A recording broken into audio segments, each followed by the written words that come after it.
Hello viewers, welcome to our channel. నేను మీ చరణ్ పరిమి. బంగ్లాదేశ్లో అల్లర్లు ఇంకా కొనసాగుతూ ఉన్నాయి. బంగ్లాదేశ్ ప్రధానమంత్రి షేక్ హసీనా గారు పారిపోయి ఇండియాకు వచ్చారని మనం గత వీడియోలో చెప్పుకున్నాం. అయితే ఇంకా దీనికి సంబంధించి అనేక విషయాలు ఉన్నాయి. బంగ్లాదేశ్ కూడా పాకిస్తాన్ లాగా మారుతుందేమో అని నిన్ననే మనం అనుకున్నాం కదా, అదేవిధంగా అయింది. సైనిక పరిపాలన వచ్చేసింది. సైనిక ఆర్మీ చీఫ్ ఎవరైతే ఉన్నారో Waker uz Zaman army chief, so ఈయన ఆధ్వర్యంలో ఇప్పుడు బంగ్లాదేశ్ ప్రధానమంత్రిగా ఆయన ఉండి పరిపాలన సాగిస్తూ ఉన్నారు. సో ఆర్మీ చేతుల్లోకి వెళ్ళిపోయింది. ఇక కఠినమైన నియమాలు అయితే స్టార్ట్ అయిపోయాయి. మనం ఏదైతే గెస్ చేశామో అదే విధంగా మారబోతుంది. అసలు ఈ షేక్ హసీనా గారు మరి ఎక్కడికి వెళ్ళారు? ఆవిడ ప్రాణాలకు ఏమైనా ప్రమాదం ఉందా? ఇండియా నుంచి కూడా ఆవిడ వెళ్ళిపోయే పరిస్థితి అయితే ఏర్పడింది. ఏం జరిగింది అనేది ఒకసారి చూద్దాం. బంగ్లాదేశ్లో ఈ ఉద్యమం ఎప్పుడు మొదలైందో మనకు తెలిసిందే, గత వీడియోలో మాట్లాడుకున్నాం. బంగ్లాదేశ్లో ఈ ఎవరైతే బంగ్లాదేశ్ లిబరేషన్ వార్ కోసం పోరాడారో ఆ సైనికులకు రిజర్వేషన్లు ఇస్తూ వచ్చారు కదా, సో దాని విషయంలో నిరుద్యోగులు అసంతృప్తి తెలియజేయడము, విద్యార్థులు ఆందోళన చేయడము, విద్యార్థి సంఘాలన్నీ రోడ్ల మీదకి రావడం, ఈ అల్లర్ల క్రమంలో అవి ముదిరి బాగా ఒకసారేమో ఉద్యోగాల గురించి మొదలైంది. అది కాస్త ముదిరి షేక్ హసీనా ప్రభుత్వాన్ని నిరసించడం మొదలుపెట్టారు. అది ఏ విధంగా అంటే ఆవిడ దిగిపోవాలి, ఆవిడ రాజీనామాలు చేయాలి అని. సో ఇది ఎలా ఈ విధంగా పరిణమించింది, ఎందుకు ఆవిడ దిగిపోవాలి అనే స్థాయి సివిల్ వార్ రేగింది అనేది మనకు ఇప్పుడున్న ప్రశ్న అనమాట. సో దీని వెనకాల పాకిస్తాన్ సంబంధించిన తీవ్రవాద సంస్థలు అలాగే పాకిస్తాన్ ప్రభుత్వము ఉంది అనేది ప్రస్తుతం తెలుస్తున్న సమాచారం. ఎందుకంటే ఈ ప్రభుత్వం ఏదైతే ఉందో బంగ్లాదేశ్ నేషనల్ పార్టీ, వీళ్ళకు సంబంధించి ఆపోజిట్గా ఏదైతే అక్కడ ఉన్న ప్రతిపక్షం జమాతే ఇస్లామీ ఈ పార్టీ ఉంది. సో ఈ పార్టీ కూడా కొంతవరకు నాయకత్వం వహిస్తూ ఉందన్నమాట. సో ఈ మొత్తాన్ని గమనించి చూసినప్పుడు ఈ బంగ్లాదేశ్లో అల్లర్లకి మతతత్వ పార్టీలే కారణమా అన్న ప్రశ్న అయితే వస్తుంది మనకి. అయితే ఈ అల్లర్లు ముదరటానికి కూడా పోలీసులు అలాగే ప్రభుత్వం కూడా చాలా కఠినంగా వ్యవహరించింది. చాలామంది విద్యార్థుల్ని పోలీసులు అన్యాయంగా కాల్చి చంపేశారు.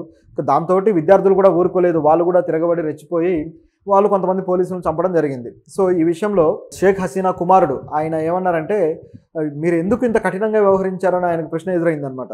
సో విద్యార్థుల పట్ల ఇలా ధర్నాలు చేసే వాళ్ళ మీద ఎందుకు అంత కఠినంగా ఉన్నారు, నియంతృత్వ ధోరణిలో వెళ్ళారు అంటే ఆయన ఏం చెప్పారంటే, ఈ విధంగా వెళ్ళకపోతే వాళ్ళు చాలా దుర్మార్గంగా ప్రవర్తించే అవకాశం ఉంది. వాళ్ళు ఆల్రెడీ 9 మంది పోలీసులను చంపేశారు. సో ఇంతమంది పోలీసులు రక్షణ బలగాలు చనిపోతుంటే చూస్తూ ఊరుకోవాలా, యాక్షన్ తీసుకోవాలి కదా అని చెప్పేసి ఆయన అన్నాడు అనమాట. అలాగే తన మాటల్లో బంగ్లాదేశ్ కూడా మరో పాకిస్తాన్ లాగా మారబోతుంది. పాకిస్తాన్లో ఏ విధంగా అయితే అనిశ్చిత పరిస్థితులు ఉన్నాయో అదే పరిస్థితుల్లోకి ఇప్పుడు బంగ్లాదేశ్ జారుకోబోతుంది అని ఆయన వ్యాఖ్యానించాడు. అంటే వాళ్ళ తల్లి ఇప్పుడు పదవిలో లేదు కాబట్టి, వాళ్ళ కుటుంబం ఇప్పటిదాకా నడిపిస్తూ వచ్చారు కాబట్టి, సో ఇక వాళ్ళకు ఎదురైన ఈ దుర్ఘటన వల్ల ఆయన ఈ విధంగా మాట్లాడినట్టు కనిపిస్తుంది. కానీ సైనిక పాలనలోకి వెళ్తే వెళ్ళుండొచ్చు. అయితే వెంటనే కొన్ని కీలక పరిణామాలు అయితే చోటు చేసుకున్నాయి. సో ఆ పరిణామాలు కూడా మనం మాట్లాడదాం. ఎందుకంటే ఈయన మాట్లాడింది పూర్తి స్థాయిలో వాస్తవం అనిపించట్లేదు. ఇది పూర్తి స్థాయి పాకిస్తాన్ పరిస్థితికి వెళ్తుంది అంటే కాస్త డౌట్ఫుల్గానే ఉంది. అయితే దీంట్లో కూడా అది వెళ్లకుండా ఉండటానికి కొన్ని చర్యలు అయితే వీళ్ళు తీసుకోవడానికి రెడీ అయ్యారు, విద్యార్థి సంఘాలు అలాగే కొంతమంది నాయకులు. ఇక దీని గురించి తర్వాత మాట్లాడదాం. ప్రస్తుతానికైతే షేక్ హసీనా గారు నిన్న బంగ్లాదేశ్ మాజీ ప్రధాని షేక్ హసీనా గారు అక్కడ రాజీనామా చేయగానే ఆమె ప్రాణాలకు ముప్పు ఉందని చెప్పేసి ఇండియాకు బయలుదేరిపోయారు. ఆవిడ ఎప్పుడైతే బయలుదేరారో వెంటనే బంగ్లాదేశ్లో ఆవిడ ప్రధాని నివాసం ఏదైతే ఉందో ఆ నివాసంలోకి విపరీతంగా ఈ అల్లరి మూకలు అలాగే నిరసనకారులు అందరూ వచ్చేసి ఆవిడకి సంబంధించిన ఆ ఇంట్లో ఉన్న వస్తువులన్నీ దొంగిలించి వెళ్ళిపోయారనమాట. సో ఇదే పద్ధతిలో ఇదే విధంగా మనం శ్రీలంకలో జరిగిన అల్లర్లలో కూడా చూసాం గతంలో. శ్రీలంక ఆర్థిక మాంద్యంలో కునారెళ్ళిపోయినప్పుడు ఇలాగే అధ్యక్ష భవనంలోకి వీళ్ళు దాడి చేయడము, అక్కడికి వచ్చి అక్కడ స్విమ్మింగ్ పూల్స్లో ఈత కొట్టడము, అక్కడ కిచెన్లో ఉన్న ఫుడ్ అంతా తినడము, ఆ వస్తువులని ఎత్తుకొని పోవడము, సేమ్ అక్కడ ఏదైతే జరిగిందో ఇక్కడ కూడా అదే జరిగింది. సో ఎందుకు మన ఈ దక్షిణాసియా దేశాల్లో ముఖ్యంగా ఇండియన్ సబ్ కాంటినెంట్లో ఎందుకు ఇలా జరుగుతుందన్న ప్రశ్న కూడా బయలుదేరింది. దీని వెనకాల చైనా ఏమైనా ఉందా అన్న ప్రశ్న కూడా వస్తుంది. ఎందుకంటే చైనా అంటే హసీనా గారికి ఏమాత్రం పడదు. సో ఆవిడ్ని ఎలాగైనా లొంగదీయాలని ప్రయత్నించి చివరికి ఈ విధమైన గేమ్ ఆడారా అన్న ప్రశ్నలు కూడా వచ్చాయి. అయితే ఇది పూర్తి స్థాయిలో నిజం కాదు, కానీ మనం గమనించినంత వరకు చూస్తే పాకిస్తానే దీంట్లో ఎక్కువ పాత్ర ఉన్నట్టుగా కనిపిస్తుంది. సరే, ఇదిలా ఉంటే అల్లరి మూకలు ఈ విధంగా ప్రవర్తిస్తూ వచ్చాయి. తర్వాత షేక్ హసీనా గారు ఆర్మీకి సంబంధించిన హెర్క్యులస్ అనే ఎయిర్ క్రాఫ్ట్లో బయలుదేరారు అనమాట. సో మన ఇండియా బార్డర్లోకి ఎప్పుడైతే వచ్చారో అది యుద్ధ విమానం. సో ఇమీడియట్గా మన ఇండియాలోని రాఫెల్ యుద్ధ విమానం కూడా ఆవిడకి సెక్యూరిటీగా వచ్చింది. అలా ఆవిడ గజియాబాద్లో దిగిన తర్వాత మొత్తానికి మన నాయకులను కలిసి కొన్ని చర్చలు జరిగాయి. ఆవిడకి ఇండియాలో ఆశ్రయం ఇవ్వమని అడిగితే మన ప్రధానమంత్రి అయితే ఒప్పుకోలేదు. ఇండియాలో కుదరదు అని ససేమీరా వర్కౌట్ అవ్వదని చెప్పేశారు. దాంతో ఆవిడ వేరే ఆప్షన్ లేక బ్రిటన్కి వెళ్ళాలని డిసైడ్ అయ్యారు. సో బ్రిటన్ నుంచి కూడా ఆవిడ తన కోసం గ్రీన్ సిగ్నల్ ఇస్తుందా లేదా లేదని ఎదురు చూస్తూ ఉన్నారనమాట. ఈలోపే పొద్దున్నే మంగళవారం పొద్దున్నే ఆవిడ బయలుదేరిపోయారు. అయితే బ్రిటన్కే వెళ్ళారా లేకపోతే ఎక్కడికి వెళ్ళారని డౌట్ అయితే వచ్చింది. మ్యాక్సిమం బ్రిటన్కే వెళ్తారు, ఎందుకంటే ఆవిడకి ఇంకా అంతకన్నా రక్షణ సేఫ్టీ ఉన్న ప్లేస్ అయితే లేదు. నిజానికైతే భారతదేశం ఆవిడకి బాగా మద్దతు ఇస్తూ వచ్చింది. కానీ అవిని ఎందుకంటే ఒక దేశ అంతర్గత వ్యవహారాల్లో ఇంత గొడవ జరుగుతూ ఉన్నప్పుడు ఆవిడకు రక్షణ కల్పించడం అనేది, ఆవిడ ఇప్పుడు ఆ దేశంలో ఒక నియంతృత్వంతో కూడిన పరిపాలన చేశారని, ఒక నియంత అని పేరు తెచ్చుకున్నారు. సో అటువంటి వ్యక్తికి మన దేశం ఇవ్వడం అనేది రెండు దేశాల మధ్య అనుబంధాలను దెబ్బతీసే పరిస్థితి. కాబట్టి మళ్ళీ కొత్తగా ఆ దేశానికి ప్రధానమంత్రి వస్తే వాళ్ళతోటి కూడా మనం సఖ్యతగా ఉండాలి. కాబట్టి మన దేశం తీసుకున్న ఈ స్టాండ్ అయితే మనం మంచి విషయమే, దీన్ని హర్షించవచ్చు. కానీ బ్రిటన్ మాత్రం ఆవిడకి అవకాశం ఇచ్చే పొజిషన్ అయితే ఉంది. బ్రిటన్ ప్రధానమంత్రి కూడా బంగ్లాదేశ్లో జరుగుతున్న పరిస్థితులు చాలా దారుణంగా ఉన్నాయి, ఒక ప్రధానమంత్రి మీద ఈ స్థాయిలో నిరసన కానీ ఈ స్థాయిలో ప్రజల చర్యలు కానీ ఉండటం సరైంది కాదు అని చెప్పేసి బ్రిటన్ ప్రధాని కూడా చెప్పాడు. సో ఈ విధంగా ఉందన్నమాట. కాబట్టి ఆవిడ బ్రిటన్కి వెళ్ళి ఉండొచ్చు మనం అంచనా వేస్తే. ఇక బంగ్లాదేశ్ లోపల పరిస్థితి ఏంటంటే, ఇప్పుడు ప్రధానమంత్రి ఎవరు అనే ప్రశ్న వచ్చింది. ఈ అల్లర్ల పట్ల ఆగేలా లేవు. సైన్యం ఏదైతే ఉందో ఇప్పుడు అధికారంలో ఉన్న సైన్యం, వీళ్ళు కొన్ని ఆంక్షలు అయితే పెట్టారు విద్యార్థులకి. కానీ విద్యార్థులు మాత్రం ఒక సవాల్ విసిరారు సైన్యానికి, ఒక సూచన. వాళ్ళు ఏమన్నారంటే, ఇప్పుడు విద్యార్థి సంఘం ఉందన్నమాట, యాంటీ డిస్క్రిమినేషన్ స్టూడెంట్స్ ఫోరం అని చెప్పేసి ఒక సంఘం ఉంది. సో వీళ్ళు ఏం చేశారంటే, మీరు సైన్యం పరిపాలనను మేము అంగీకరించము, సైన్యం కూడా నియంతృత్వంతోనే పరిపాలిస్తుంది, కాబట్టి మాకు ప్రభుత్వ సలహాదారుగా ఒక మహమ్మద్ యూనస్ని పెట్టండి అని చెప్పి అడిగారనమాట. ఈ మహమ్మద్ యూనస్ ఎవరు అంటే, ఈయన చాలా గొప్ప వ్యక్తి, బంగ్లాదేశ్లో చాలా పేరు తెచ్చుకున్న వ్యక్తి, నోబెల్ అవార్డు గ్రహీత, బంగ్లాదేశ్లో గ్రామీణ బ్యాంక్ వ్యవస్థాపకుడు.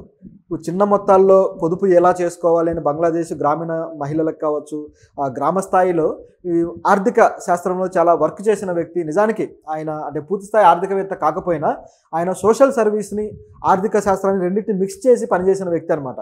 సో దానికి ఇదిగా ఆయనకి నోబెల్ ప్రైజ్ కూడా వచ్చింది. సో అంత గొప్ప వ్యక్తి. సో ఆయనను మీరు ప్రభుత్వ సలహాదారుగా పెట్టుకోండి అని వీళ్ళు సూచన చేశారు. ఆ సూచన ప్రకారమే వీళ్ళు ప్రభుత్వ సలహాదారుగా నియమించారు. సో నియమించిన తర్వాత ఆయన ప్రెస్లో మాట్లాడడం జరిగింది. ఆయన ఏమన్నారంటే, మహమ్మద్ యూనిస్ భారతదేశం విషయంలో కాస్త ఆయన కినుకు వహించాడు, కాస్త అసంతృప్తితో ఉన్నాడు. ఎందుకంటే ప్రతి విషయంలోనూ భారతదేశం బంగ్లాదేశ్కి సపోర్ట్ చేస్తూనే వచ్చింది. అయితే షేక్ హసీనా విషయంలో కూడా ఆవిడ నియంతృత్వ పరిపాలనకి, నియంతృత్వ ధోరణికి కూడా భారతదేశ సపోర్టే కారణం అనే వాదన ఇప్పుడు బంగ్లాదేశ్ ప్రజల్లో ఉంది. అందువల్లే భారతీయులను కూడా వీళ్ళు వ్యతిరేకిస్తూ హిందువుల మీద కూడా దాడులు చేస్తూ వస్తున్నారు. సో ఇదిలా ఉంటే భారతదేశం ఎందుకని ఇప్పుడు బంగ్లాదేశ్లో జరిగిన అల్లర్ల విషయంలో తను సరైన చర్యలు తీసుకోలేదు, ఎందుకని బంగ్లాదేశ్లో జరిగిన అల్లర్లని సింపుల్గా ఏదో వాళ్ళ అంతర్గత విషయం అని చెప్పి దాటవేసింది అని చెప్పేసి యూనస్ గారు ప్రశ్నించారు. భారతదేశం ఇలాంటి స్టాండ్ తీసుకోవడం కరెక్ట్ కాదు, న్యూఢిల్లీ కేవలం ఒక వ్యక్తికి సపోర్ట్ చేస్తూ వస్తుంది, ఒక నియంతృత్వం కలిగిన వ్యక్తికి సపోర్ట్ చేస్తుంది అని చెప్పేసి యూనస్ గారు అన్నారన్నమాట. సో దాంతోపాటు ఆయన మరి ఇక నెక్స్ట్ ప్రధానమంత్రిగా ఏమైనా అయ్యే ఛాన్స్ ఉందా అని గమనిస్తే అది కూడా లేదు. ఆయన కూడా ప్రధానంగా పోటీలో నిలిచే అవకాశం అయితే లేదు. ఆయన గతంలో ఒక రాజకీయ పార్టీ కూడా పెట్టారు. ఆ పార్టీ వచ్చేసి నగరిక్ శక్తి పెట్టారు, కానీ ఆయన కీలకంగా రాజకీయాల్లో వ్యవహరించలేకపోయారు. దాంతో రాజకీయాల నుంచి మళ్ళీ ఆయన సైడ్ అయిపోయారు. సో ఆయన ఇప్పుడు ఏమంటున్నారంటే, నేను పూర్తిస్థాయి రాజకీయవేత్తను కాదు, నాకు రాజకీయాలతో సంబంధమే లేదు, కాబట్టి నేను రాజకీయాల వైపు వెళ్ళను, ఊరికే నేను నా సలహాలు కానీ నేను ప్రజల కోసం చేస్తున్న పనులు కానీ బయట నుంచే నేను చేస్తూ వస్తాను అని చెప్పి ఆయన అన్నారు. సో ఇది ఆయన ఆలోచన. ఎందుకంటే ప్రధానమంత్రి పదవిని చేపట్టే అవకాశం ఉన్నా సరే ఆయన వెనకడుగు వేస్తున్నాడు. సో ఇది అంటే రాజకీయాల గురించి కాకుండా లేదా ఆ పదవుల కోసం కాకుండా కేవలం దేశ ప్రజల బాగు కోసం మాత్రమే ఆలోచించిన ఈయన ఆలోచన తీరును మాత్రం చాలా మెచ్చుకోవాలి. ఇలాంటి నాయకులు మన దేశంలో కూడా కావాలి. కానీ మన దగ్గర రాజకీయాలు వేరే స్థాయిలో జరుగుతూ ఉంటాయి అనుకోండి, అది వేరే విషయం. సో ఈయన ఈ విధంగా మాట్లాడారు. ఇప్పుడు మన భారతదేశ పరిస్థితి ఏంటి, మన భారతదేశం ఎలాంటి స్టాండ్ తీసుకోబోతుంది, బంగ్లాదేశ్ ప్రజల్లో మన దేశం మీద ఉన్న కోపం కావచ్చు, అసంతృప్తి కావచ్చు, ఏ విధంగా పోగొడుతుంది అనేది మరో ప్రశ్న. యూనస్ గారు ఏమంటారంటే, భారతదేశం మాకు చాలా మిత్రదేశము, బెస్ట్ ఫ్రెండ్, మీరు మాతో కలిసి ఉండండి, మాకు సపోర్ట్ ఇవ్వండి, మమ్మల్ని ఒక మద్దతు తెలియజేస్తూ మా కోసం మీరు ఏదో ఒక చర్యలు తీసుకోండి అని చెప్పేసి అడుగుతూ ఉన్నారు. అది కూడా మంచి విషయమే, ఎందుకంటే మన భారతదేశం తన చుట్టూ ఉన్న ఈ దేశాల పరిస్థితుల్లో చాలా కీలకంగా వ్యవహరిస్తూ వస్తుంది. ఆ దేశాల్లో ఉన్న ప్రాజెక్టులు కావచ్చు, సైనిక సంబంధించిన విషయాలు కావచ్చు, అనేక విషయాలు శ్రీలంకతోనూ, నేపాల్తోనూ, బంగ్లాదేశ్తోనూ, అనేక దేశాలతో. అయితే భారతదేశం కేవలం ఈ విధంగా అంటే ఇలాంటి అల్లర్లు వచ్చినప్పుడు మాత్రం తటస్థంగా ఉండి తర్వాత మాత్రం మళ్ళీ ఫ్రెండ్షిప్ చేస్తానడం కూడా సరైంది కాదు.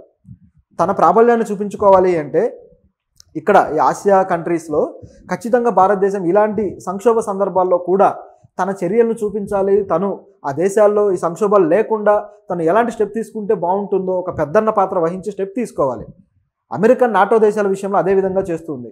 అలాగే రష్యా కూడా తన మిత్ర దేశాల విషయంలో అదే విధంగా చేస్తూ వస్తుంది.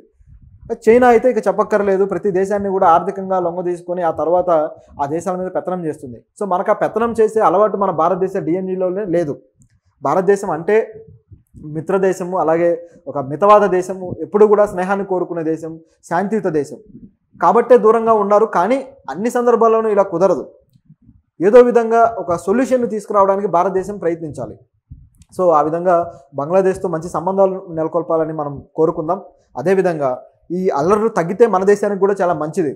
ఆల్రెడీ జయశంకర్ గారు ఈరోజు చెప్పారు, మొత్తం మన బార్డర్లో బంగ్లాదేశ్ బార్డర్ నుంచి ఎటువైపు నుంచి అయితే వస్తూ ఉంటారో సో ఆ బార్డర్లన్నీ కూడా రక్షణ వ్యవస్థ పటిష్టం చేశాము, ఎవరిని రానివ్వకుండా మేము అడ్డుకుంటామని చెప్పాడు. కాకపోతే ఇక్కడ ఉన్న సమస్య ఏంటంటే అసలు ఈ అల్లర్లకు కారణమైందే మతతత్వ పార్టీల ప్రభావంతో అనేది మనకి ఇక్కడున్న ఆరోపణ. సో పాకిస్తాన్ ప్రభావిత పార్టీలు ఈ విధంగా చేస్తున్నాయి అనేది ఆరోపణ. కాబట్టి ఖచ్చితంగా భారతదేశానికి ఈ తీవ్రవాద పార్టీలు కావచ్చు, తీవ్రవాద సంఘాల నుంచి మనకి ఇబ్బంది ఎదురవుతుంది అనేది మనకున్న ప్రశ్న. సో త్వరగా ఈ అల్లర్లు సద్దుమనడానికి భారతదేశం చర్యలు తీసుకుంటే